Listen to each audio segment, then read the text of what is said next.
Assalamu alaikum, you're watching Views in News and I'm Faisal Rahman live from our Islamabad studios. Today we'll be talking about the foreign policy of Pakistan in detail, but we want you to listen to a couple of sound bites of the Prime Minister first. हमारा सबसे important friend है China, उसके साथ जो हमारा सी pack है, हमारे strategic ताल्लुकात हैं और इस खत्ते में बड़ी डेवलपमेंट्स हो रही हैं। इसका एक ओवरव्यू दीजिए प्लीज़। पाकिस्तान का जो फ्यूचर है वो चाइना के साथ है, हमें क्लियर हो जाना चाहिए। हमें वाज़ेह हो जाना चाहिए कि ये जो मुल्क ने तरक्की करनी है, हमारी डेवलपमेंट है, वो चाइना के साथ अब जुड़ी हुई है। और हमारी बड़ी खुशकिस्मती है कि वो एक हमारा ऐसा दोस्त है जो हमारे हर अच्छे बुरे वक्त पे पॉलिटिकली खड़ा रहे, और हमारे दोस्त इस तरह पॉलिटिकली नहीं खड़े रहे जिस तरह चाइना खड़ा रहा। हर जगह पे चाइना ने हमें डिफेंड किया पॉलिटिकली। जो हमारे टाइज़ हैं वो हम और मजबूत कर रहे हैं चाइना के साथ, और अपनी लिंकेजेस मजबूत कर रहे हैं। सी पैक एक बहुत बड़ी अपॉर्चुनिटी है। हमारी ये बदकिस्मती है कि हिंदुस्तान को मगरबी ममालिक इस्तेमाल कर रहे हैं चाइना को कंटेन करने के लिए, इसलिए उसको मजबूत करते रहेंगे और मुझे नहीं लगता कि इनकी ये पॉलिसी आगे चेंज होगी। अगर यही होना है तो हमारा तो फिर नेचुरली और ज़्यादा इम्पोर्टेंट है चाइना हमारे लिए। प्रेसिडेंट शी आ रहे पाकिस्तान, उस हवाले से जी प्रेसिडेंट शी ने आना था, पहले तो वो आ रहे थे मई में, फिर कोविड हो गया, उन्होंने डिले कर दी। अभी अब सर्दियों के अंदर उनका प्रोग्राम बन रहा है, जब डेफिनेट होगा तो हम बताएंगे। हमारा सबसे इम्पॉर्टेंट फ्रेंड है चाइना, उसके साथ जो हमारा सी पैक है, हमारे स्ट्रेटिजिक ताल्लुकात हैं और इस खत्ते में बड़ी डेवलपमेंट्स हो रही हैं। इसका एक ओवरव्यू दीजिए प्लीज़। पाकिस्तान का जो फ्यूचर है वो चाइना के साथ है, हमें क्लियर हो जाना चाहिए। हमें वाज़ेह हो जाना चाहिए कि ये जो मुल्क ने तरक्की करनी है, हमारी डेवलपमेंट है, वो चाइना के साथ अब जुड़ी हुई है। और हमारी बड़ी खुशकिस्मती है कि वो एक हमारा ऐसा दोस्त है जो हमारे हर अच्छे बुरे वक्त पे पॉलिटिकली खड़ा रहे, और हमारे दोस्त इस तरह पॉलिटिकली नहीं खड़े रहे जिस तरह चाइना खड़ा रहा। हर जगह पे चाइना ने, आज़म मोहम्मद अली जिन्ना ने 1947 में क्लियर कर दिया था, 1948 में, कि हम इसराइल को कभी तस्लीम नहीं कर सकते जब तक फ़लस्तीनों को उनका हक नहीं मिलता, उनको एक जस्ट सेटलमेंट नहीं होती। जो टू नेशन थियोरी थी पैलेस्टीनियन की, कि उनको एक उनकी स्टेट मिले जो कि पैलेस्टीनियन फैसला करें, ठीक है। जब तक वो नहीं होता, अगर हम वो तस्लीम कर लेते हैं तो हमें फिर कश्मीर का भी, हमें एग्जैक्टली सिचुएशन कश्मीर का है तो हमें वो भी गिव अप करना जाना चाहिए। पाकिस्तान नहीं तस्लीम कर सकता इसराइल को। Now, a couple of very important statements, one regarding China and CPEC and the other regarding Israel. And obviously, we'll be talking about a couple of other aspects also regarding this particular interview that was conducted by Mr. Kamran. And the Prime Minister, in fact, did manage to tell in detail about the foreign policy and the future prospects of Pakistan. Obviously, when we talk about China, he believes that the only way forward as far as economy is concerned is with China. And China has stood by us in every thick and thin. Every time they have given us the political support. Whereas Israel is concerned, as long as the due rights of the Palestinian people, they're not given to them, Pakistan would never even think of accepting Israel. This is a very clear-cut statement of Pakistan. Now, to talk about this, we have with us in our studio on my right is Ali Sarwar Naqvi Saab. Needs no introduction. Ambassador Saab is a senior diplomat, sir. Thank you very much.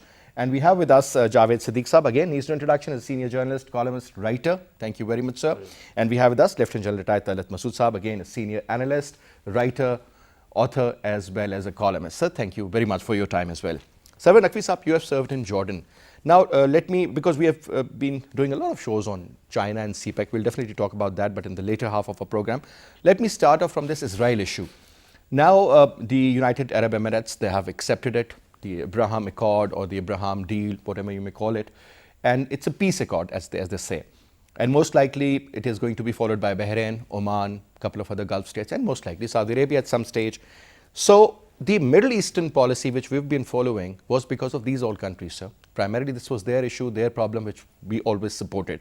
Now, if they are kind of doing what the Americans, in fact, have asked them to do, and they'll do it, what would be our stance? That is very clear, that we will not accept Israel unless and until they do this, or they recognize the rights of the Palestinian people.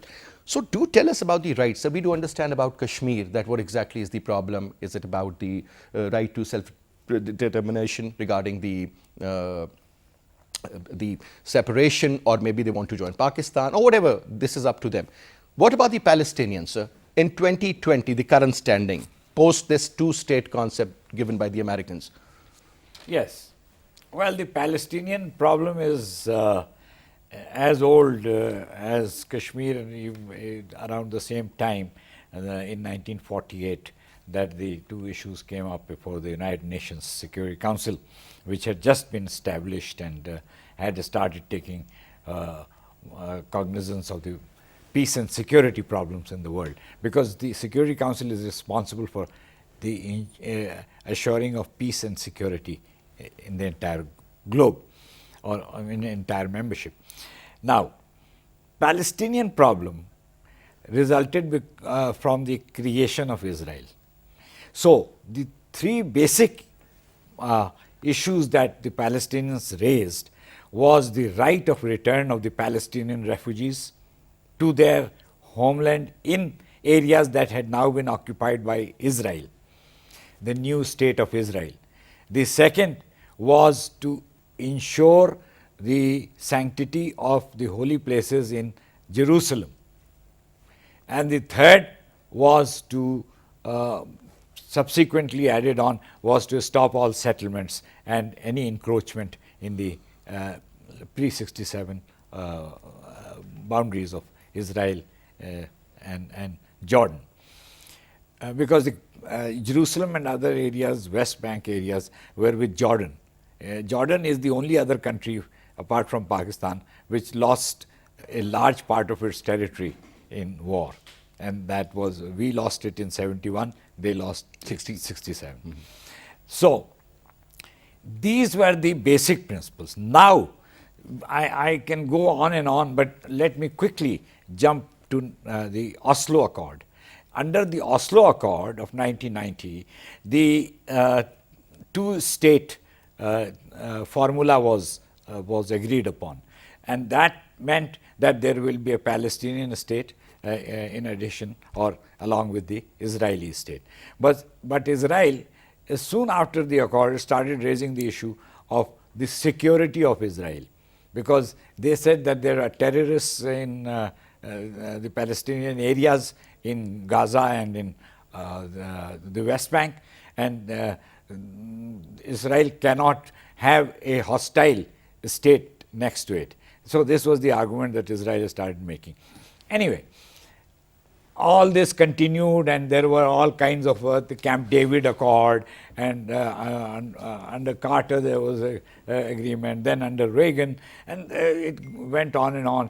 In 1991 or 92, there was a ceremony at the White House in which I also was invited from the Embassy of Pakistan in Washington, where Bill Clinton, after taking over power in his first term, he brought together Yasser Arafat and Itzhak Rabin, and they signed the accord.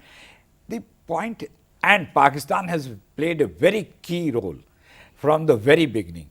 You know, the early resolutions on Palestine, Resolution 242 and 336, which are the landmark resolutions, which spell out the basic sort of conditions under which a settlement will be reached, were drafted by Mr. Agha Shahi and his diplomatic aides, because at that time the Arabs did not have enough enough diplomats of education and of learning who could be spearheading their cause. So Pakistan was one of the upholders of the cause of the Palestinian people. And as you said, Qaid-e-Azam himself made a very categorical statement about it. So today, now giving this background, today we have taken a position, despite what the Arabs are doing, because the Arabs, you see, have moved away from the position that they had for the Palestinians. In fact, from the very beginning, the Arabs were not very helpful to the Palestinians. I can tell you that. When I was in Algeria. And what was the reason for that? Well, you know, no two Arab countries get along, frankly. They all fight. There are, you know, this is an unfortunate part of our Muslim brothers, that they are not able to accommodate each other. Now, I was in Algeria many years ago, in the 70s, when the Palestinian representative complained to me that there are collections for the Palestinian people in the mosques, in the shops, like these boxes that are kept here also in our various mosques and places like that. And he said the money that is collected, the Algerian government doesn't allow us to send this money to PLO. So, they have always been quite unhelpful to the Palestinians, sometimes even very, very uncooperative. Now, so our position today is that we will stand by our principles. The Arabs, there is a lot of geopolitical issues also. Obviously, sir, we'll be definitely talking about that also. The Arabs, quickly, the Arabs are also, this is a factor in their politics towards Iran. And if Iran, is your, my enemy is your enemy. Enemy's enemy is my friend. Enemy's enemy is my friend. So, if Israel is hostile to Iran and the Arabs are also unhappy with Iran, so they are getting together on So that becomes a natural kind of a point of... So, it's not issues of principle, it's issues of politics that governs Arab behavior. But we have decided to maintain our position as always. And it's very clear. Javed Saab, your take on the same point, sir. I think Pakistan's point of view has been made clear by the Prime Minister in his interview with Mr. Kamran Khan that Pakistan will not recognize Israel. So this would have been the same response if, for example, Zardari Saab was in power, or for that matter, Nawaz Sharif was the Prime Minister? This has been our consistent policy. And you must remember, and we all may remember, that General Pervez Musharraf's foreign minister, Mr. Khurshid Mahmood Qasuri, had once made some attempts or had taken an initiative to meet his Israeli counterpart. I think they met in Turkey. Exactly, Istanbul. So there was a huge crisis in Pakistan. I mean, there was a huge criticism on this move. In the past too, moves have been made to, to improve relations with Israel, but they have been resisted by the public opinion in Pakistan, because Pakistan thinks that it has serious implications for Pakistan as well. You know why the Prime Minister has said that he will not, or the government of Pakistan will not recognize Israel?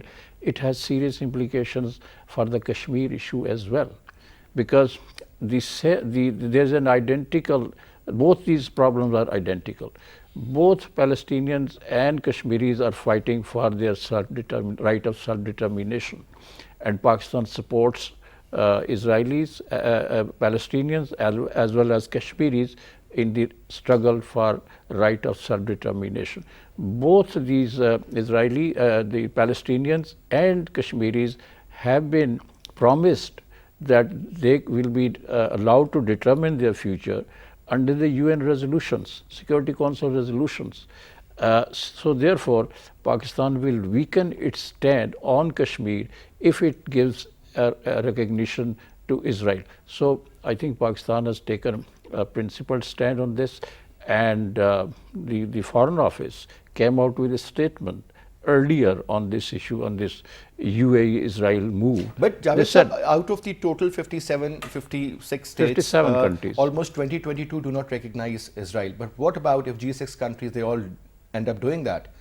Then don't you think the Kashmir cause will be disturbed for some reason? I think the division within the Arab world, or division within OIC, is there already. You know, Turkey, Iran, Qatar, maybe a couple of Pakistan too, has expressed its reservations on this particular move, the Israeli UAE move, and even Malaysia and some other countries, they are part of Islamic world, part of OIC.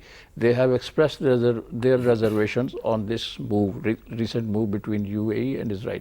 It has serious implications, and I think it will create more division within the Islamic world, and particularly the Middle Eastern community. I think, I don't know what is behind it. Some people are reading it in a different way. They are saying that it is an attempt by President Trump to re-win election in 2020. I mean, he'll be presenting this as a great foreign policy achievement of his presidency. So this Middle is East and Afghanistan. and this is being both, seen in that context. I think Pakistan at this juncture, when the Indians have made such a horrible move on Kashmir, I mean, they have annexed Kashmir with the Indian Union, it is not in Pakistan's interest to recognize Israel or to support this move by UAE or the United States of America, and even if it is supported by Saudi Arabia. And Pakistan understands the implications, and our foreign minister has also made a statement to that effect. So I think we are on the right track. General Saab, the changing times. I mean, I think the first 20 years, first 2 decades of this century, they've been really interesting. The invasion of Afghanistan, and we have seen so much more. I mean, look at what is happening in Kashmir, and then the Middle East, Arab Spring, and you name it. I mean, especially for the Muslim world, a lot has changed. A lot is changing, and I'm sure it is going to change as well in the future. Now, current developments, sir, where do you see these? Do you see a clear-cut division within the Muslim Ummah inside Middle East, sir? Or what if countries like Turkey, Pakistan, Iran, Qatar for that matter, or Malaysia, they join hands and at least, you know, raise some voice for the very legitimate concern of the Palestinian people, sir? That raising of voice, will that be considered as like, you know, as if you were making a separate bloc and you're not agreeing with what the Arab world wants us to do? I think we have to understand the reality of the Muslim world at the moment. There is no unity among the Muslim countries, and there are, well, I would call them not necessarily blocs, but there are various interests which countries follow, and that has divided the Muslim world very sharply.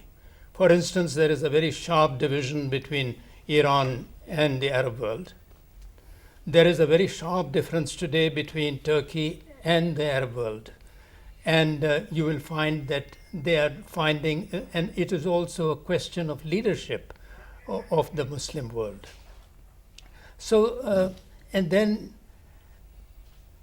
Muslim world has, truly speaking, never been united historically as well. You could hardly find any time in the history of the Muslim world when they have been united like a monolithic, you know, and pursued policies unanimously. So I think it is nothing so strange, because every country tries to pursue policies, especially foreign policy, on the basis of its national interests that it perceives. And what has happened is that Iran has its own national interest in mind. It thinks that it has a certain position in the Muslim world, or, you know, and it wants to pursue that. Turkey also thinks that it should be the leader of the Muslim world, and it pursues certain policies, whereas obviously the Arab world is very averse to this sort of a policy by these two countries and pursues its own policy. Now, so there are wide differences between these. In fact, they are hostile to each other. Absolutely. So when that is the case, for Pakistan it becomes extremely difficult how to steer through this very difficult, because Pakistan would like to have excellent relations with Saudi Arabia. It has very strategic relations ever since the creation of Pakistan. It wants to maintain that. It would not let anything happen in that. At the same time, it has excellent relations with Turkey and also with Iran. So I think Pakistan has a very, very difficult and a challenging task in order to steer its foreign policy, and also to ensure that what contribution can it make in trying to sort of build bridges between the Muslim world. So we tried a level best, if you remember, sir. I'm going to come to that. Yeah. The fact is that I don't think we will succeed. I was going to say that, because the divisions are so sharp, and Pakistan is truly speaking at the moment, not in a position to do that. But at the same time, as we were talking earlier, what Pakistan can do is, based on its own interest and also pursuing certain principles, pursue policies like, for instance, now we are saying that certainly it would be too early to recognize Israel. Pakistan has always thought over it, but always said that every government in Pakistan has then come to the conclusion that this is not the right time, because the policies that Israel is pursuing cannot allow Pakistan. Not only it's the recognition of So, Jalsa, the only problem seemed to be from the religious clerics primarily. But when you see ANP's leadership sitting with Maulana Saab, and Maulana Saab almost, I mean, we all know, I won't want to say it, but I mean, he was in fact in favor of what is happening, because these are the individuals or certain other elements. They are supported by the Middle Eastern countries like UAE, Saudi Arabia for that matter, the Madaris and all, we all know. But sir, Kashmir or for that you matter, see, we have been drawing Palestine, I mean, that is parallels. something We very have been important. drawing parallels with Kashmir and Palestine. There are parallels, but it is not completely coincidental. I mean, you know, the two have their own identity as well. I think they also have to understand that, because Pakistan, as far as I can see, is fighting the cause of Kashmir solidly independently in a way. No doubt it has the support of Turkey. It has also to some extent support of Malaysia and other countries. But otherwise, Pakistan is solidly, you know, fighting the cause of Kashmir. That's very different. Similarly, as regards Palestine, it's Turkey, it is Iran, which are at the moment, you know, originally what the original sort of text was about Palestine, they're trying to support. But that too certainly has their own individual national interest, and they want to promote that because they want to show their leadership as far as the Muslim causes are concerned.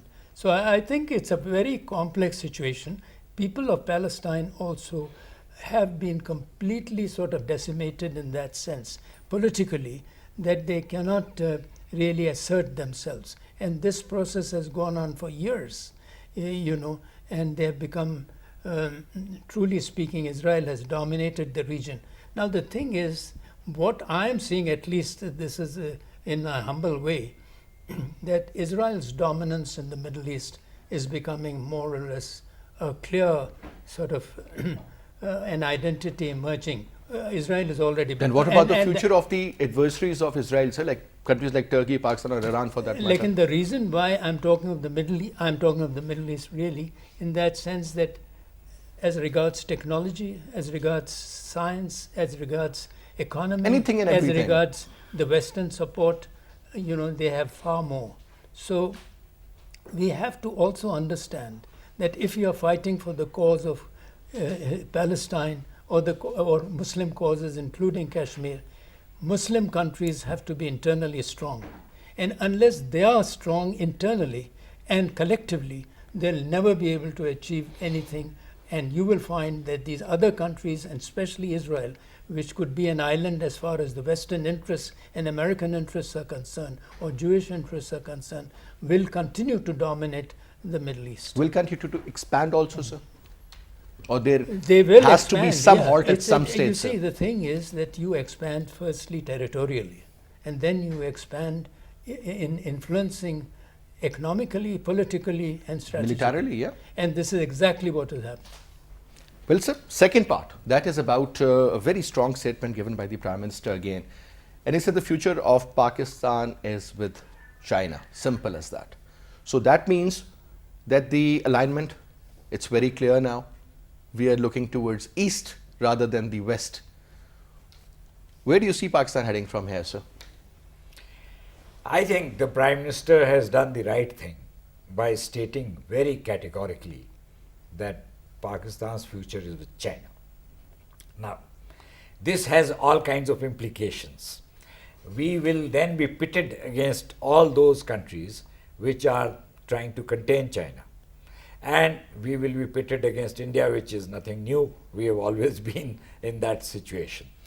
And broadly speaking, we will be sort of facing all kinds of external, both countries, foreign countries or external states, as well as other elements like I just want to, what I'm hinting at is the big money, the capitalists, the powerful monopolists all over the world. They control business, they control trade, they control all kinds of interaction which gives you prosperity. So we will be pitted against all these elements. However, we have been facing this for some time, and in fact we recognized China in 1949, one of the first countries to do so, and the Americans were very unhappy. In those days they had these pacts. China was also the first non-Muslim country to recognize Pakistan, I guess. Yes. Well, yes, China was one of the first, though that was still a nationalist government there, the Chiang Kai-shek government, when we became independent.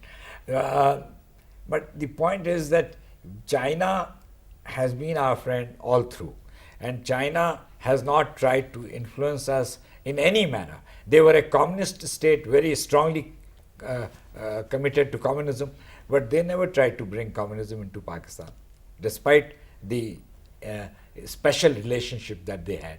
The Americans are always talking about American values and that these should be respected by Pakistan, by all those countries who receive aid from the Americans. I mean, the basis of the whole thing about Trump's diatribe against Pakistan was that we were not adhering to the kind of philosophy that they want to engender everywhere.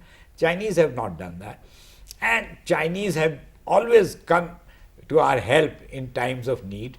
Chinese are a very prudent and a very cautious people, government, as reflected in their government also, and they don't exhibit their friendship or their cooperation with any country. But China has helped us in the extremely sensitive field of nuclear cooperation. They have helped us in military cooperation. When the whole world had withdrawn all kinds of support to Pakistan after 9/11 and all that, and the military coup, etc., the Chinese remained consistently friendly to Pakistan and indulging in all kinds of undertaking all kinds of cooperative activities. And by the CPEC, which was launched in 2013, and the program was launched in Pakistan in 2015, China came forward with a huge investment portfolio which we were not getting from anywhere in the world. So we have a lot to thank China for, and we will since we are maintaining principles like in Palestine and now in China, in the case of China, we will, as the Prime Minister said, we will stick to our friendship with China, and we will face, if we have any negative repercussions of that, we will have to face it. And that's the way it is, actually. Now, putting all our eggs in one basket, because when we talk about CPEC, a lot of these contracts, they were signed under the leadership of Mia Mohammad Nawaz Sharif Sahib. Even prior to that, even once I interviewed Zardari Sahib, he said that actually it was me. He is the architect. He is the architect, and he said I went to China for about 8-9 times, and exactly this is what I was up to. So anyway, this means that Pakistan People's Party or PMLN, or for that matter Pakistan Tehreek-e-Insaf or any other, we all understand that this cooperation is very important, and this is the I think one of the most important economic I would say development in this region. We heard about the investment of around 400 billion during the next 25 years in Iran. That was like more than almost 1.5 times the total economy of Pakistan. So you never know, during the next 20 years we could see maybe another $200 billion or maybe more. So that means that this is the direction now which we have chosen. But there are a lot of adversaries, there are a lot of problems, a lot of hindrances on the way as well, sir. When you talk about India for that matter, they are totally geared up. They have got issue in the Ladakh region with the Chinese. They are having problems with the Nepalese. They are having issues with the Bangladesh people, and so on and so forth. And Pakistan is, I mean, we all know about that. But sir, the people or the countries primarily who are against CPEC, I mean, you can't take them lightly. There's a whole Western bloc, including China and a couple of other countries. Don't you think that is going to be very challenging? And it's just like, we're dreaming of something, but even after 20, 30 years, do you think we'll be able to get what we expect to? I think, as Ambassador Naqvi has pointed out, that we will be pitted against so many forces which are not happy with our strategic alliance with China.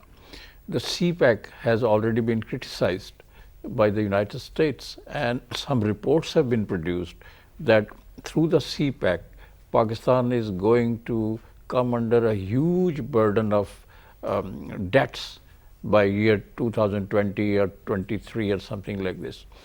And they are not very good, they are not very happy with the CPEC project, the entire project. India is obviously, we know, is opposed to CPEC, and we have also seen reports that the Indian intelligence agency RA has earmarked quite a big amount to spend against the CPEC, I mean propaganda, to launch a propaganda campaign against the CPEC, and India has been trying to create hurdles and hindrances on the way of the implementation of CPEC projects. So Pakistan is already facing the Indian hostility in this regard. The Americans in the Western world is also very suspicious about these CPEC projects and their ultimate objective. But I think the last 70 years have taught Pakistan that Pakistan has, as you said, that putting all your eggs in one basket, that Pakistan needs a very reliable friend, a friend who is there to help us out in situation of hardships. And China has proven to be that. And China has not dictated its terms on Pakistan, any adverse terms on Pakistan. So I think that is why all the leaders in the past, as you said, Zardari Saab and Nawaz Sharif and everybody else claims that they are the architects of the CPEC projects. And in fact, building our relationship with China started during Ayub Khan's time, because in 1965, during the war, when Ayub Khan wrote a letter to the President of the United States that we have been invaded by India, and we are the members of the CETO and CENTO, and through that, these projects, we should be helped, and we should be helped in military terms so that we are able to repulse this attack. And the President of the United States wrote back to President Ayub Khan that you have not been invaded by a communist power. India is not a communist power. And in fact, during those years, I mean, the 1965 war, the Americans cut our military aid. And, these kinds of things we have experienced subsequently.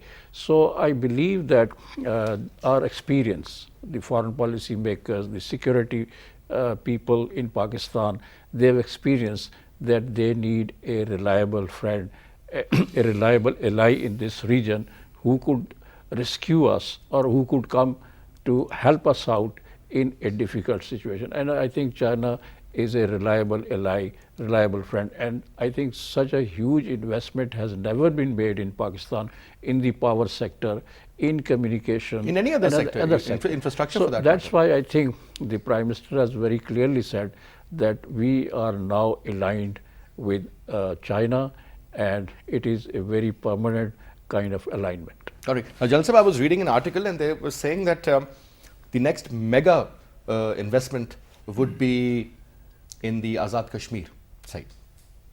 So that is an area Indians have an issue, and look at the way they have in fact added the GB part in this area in their map, just to make it territory, just to show the world that this is a disputed territory and maybe this is our part. Now that particular area, sir, and then when you talk about the influence of the Chinese in the Ladakh region or Galwan Valley for that matter, now they have held that position and they were in a very strong position, I would say, to negotiate with the Indians. But sir, it could trigger a war. Look at the approach of the Indians. I mean, look at the approach of their media primarily. So, I mean, it seems that they are already having a war or something, that we have deployed these many jets there in that region and the Chinese have done that. Don't you think, sir, a limited scale conflict just to disrupt the CPEC is a big possibility in that region, sir? Well, I would say that the Chinese are a very wise nation. They're one of the most wisest nations. And India is also careful. You know, it is not in a position to take on China under any circumstances. Even with the full support of the Americans? Yeah, even, you see that Americans would never come to the support if there was a war between India and China. You must understand, because this war will turn into a nuclear conflict. That is not going to happen.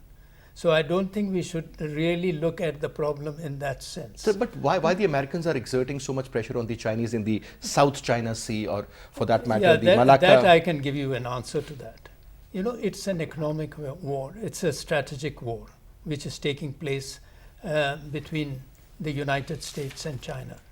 They do not want China to emerge as the global power. So what they are trying to do is to restrain China's strategic and economic power by any means that they could. And they are using India for that. And India also, it suits India to be a part of, to get the support of the United States. So there is a convergence between the United States and India as far as China is concerned. You want a gap? No, sir, go ahead. Listen. So what I was thinking that, you know, when there is a convergence between India and the United States as far as China is concerned, because both have their interests that China should not develop into such a major power, economic and political and strategic.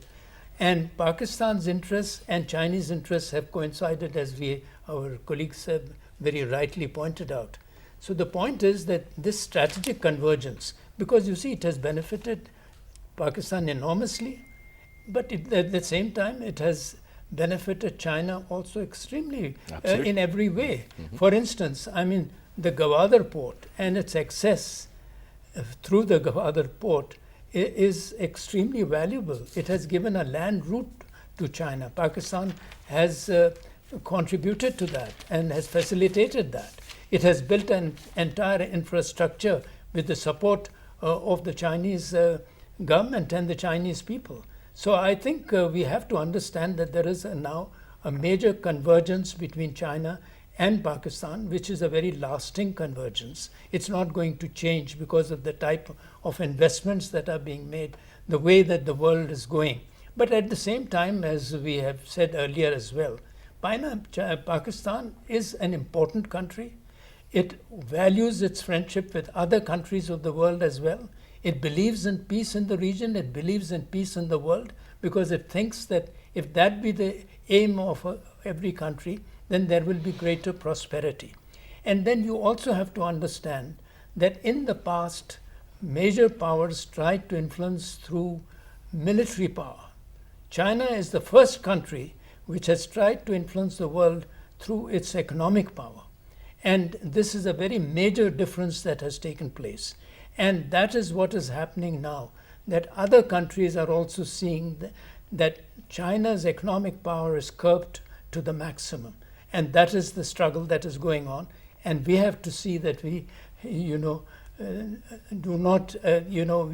benefit from China economically. At the same time, we keep relations with others to build our economy. Because in the last 73 years, Pakistan, for various reasons, some of its own doing, some external pressures, has not been able to develop an independent economy.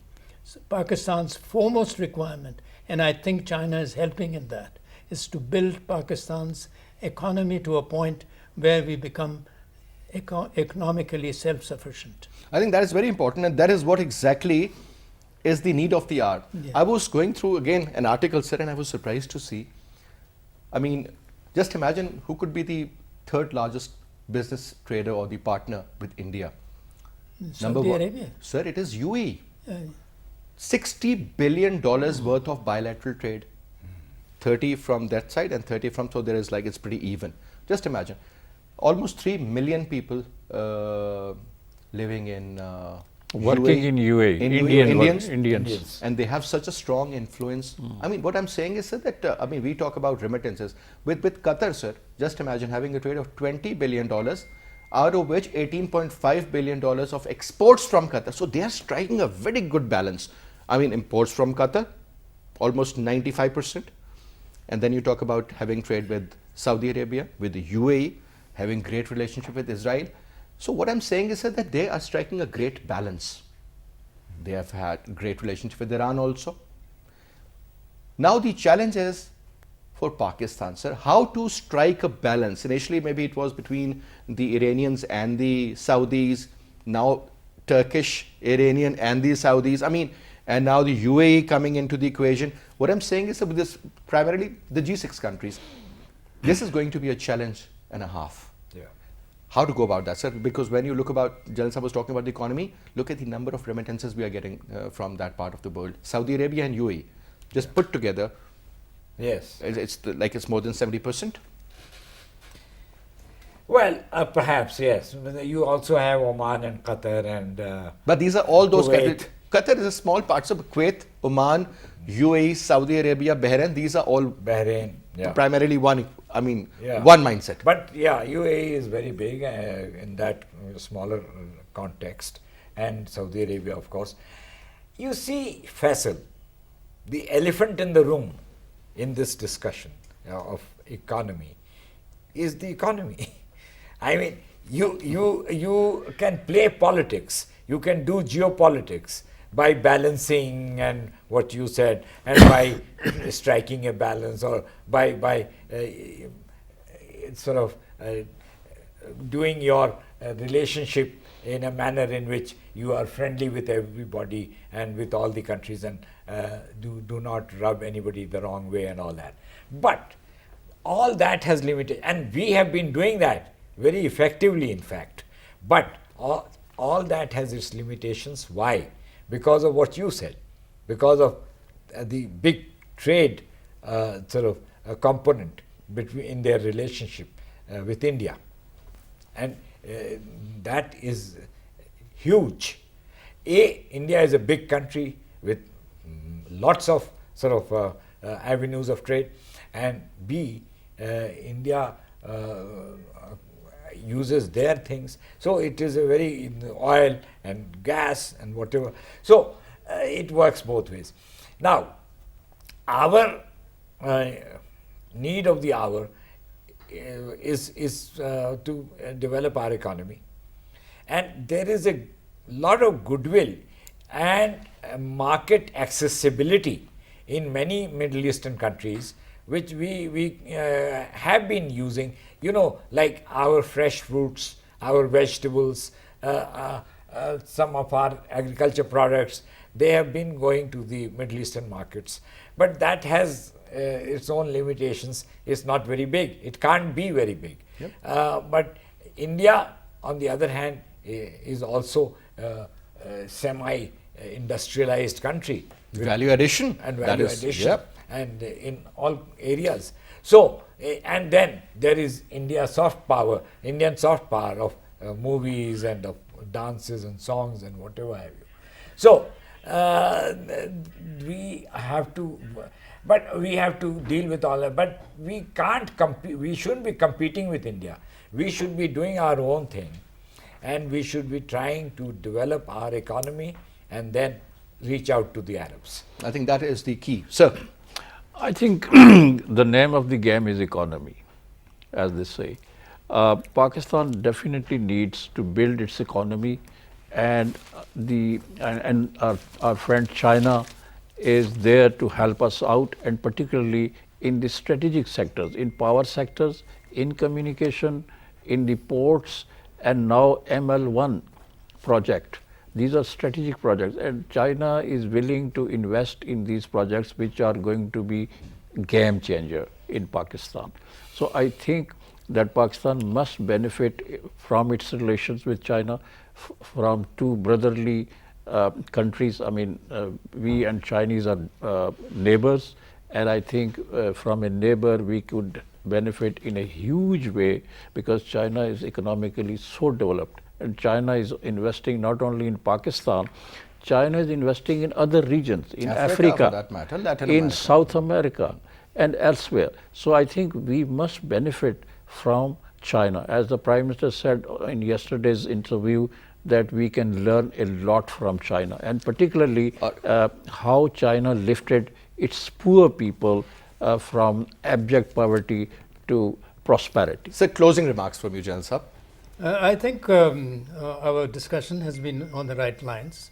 We continue to develop our internal strength, both economically, politically, and more stability, and also try to develop as close and as fruitful relationship with China, which benefits both the countries, so that there is a lasting interest between both the countries, and at the same time also have good relations with other countries as well, because otherwise we will be spending whatever gains we make from China and spending it on trying to defend ourselves from the negative policies of the other countries. So we have to balance and strike a balance with great intelligence. So we don't want our relations with China at the expense of other countries. I mean, you have to strike a balance, as we earlier mentioned, but economy is the name of the game. Yes. Javed sir, was a pleasure. Ambassador, thank you so much. And that's all we have for this hour. I'll see you tomorrow at 8. Till then, you take good care. Khuda Hafiz.